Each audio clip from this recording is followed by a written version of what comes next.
গ্রামের মধ্যেই সিএসসি খুলে চলছিল আধার কার্ড তৈরি, আর পুলিশ যেতেই যা উদ্ধার করলো তাতে চমকে উঠেছে খোদ পুলিশ আধিকারিকেরাই। কাস্টমার সার্ভিস সেন্টারের আড়ালে চলছিল জাল আধার কার্ডের কারবার। আধার কার্ড তৈরির চক্রের পর্দা ফাঁস করলো পুলিশ। পুলিশের জালে ধরা পড়ল দুজন। উদ্ধার হয়েছে জাল আধার কার্ড তৈরির সামগ্রী সহ পঞ্চায়েত প্রধানের জাল রাবার স্ট্যাম্পও। ও আমার ভাই হয় ওই জুতো ফুতো এইসব জেরেস করা এইসব টুকটাক বেচা কেনা করে।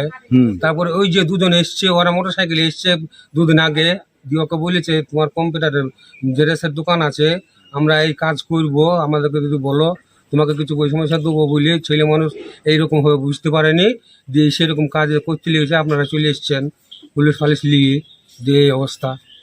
বর্তমান দিনে আধার কার্ড খুবই গুরুত্বপূর্ণ, আর সেই আধার কার্ড তৈরি হতো জালিয়াতি করে। এমনই অভিযোগ দেখা গেল মুর্শিদাবাদের ভরতপুরে।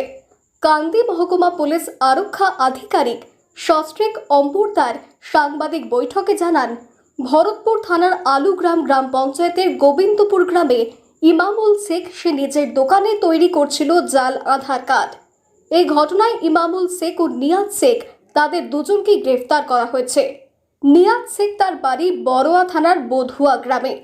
নিয়াজ শেখ সে ইমামুল শেখের দোকানে গিয়ে জাল আধার কার্ড তৈরি করত বলে জানা গিয়েছে। এই ঘটনায় দুটো ল্যাপটপ, একটি স্ক্যানার, দুটি printer, lamination machine, ID scanner, 3টি ফিঙ্গারপ্রিন্ট মেশিন ও ওয়েব ক্যামেরা উদ্ধার করা হয়েছে। এছাড়াও 13টি জাল আধার কার্ড সহ শতাধিক পাসপোর্ট ছবি উদ্ধার হয়েছে। এছাড়াও 29,900 টাকা উদ্ধার করা হয়েছে। শুধু তাই নয়, উদ্ধার হয়েছে থাম্ব ইমপ্রেশন স্ট্যাম্প ও পঞ্চায়েত প্রধানের জাল স্ট্যাম্পও।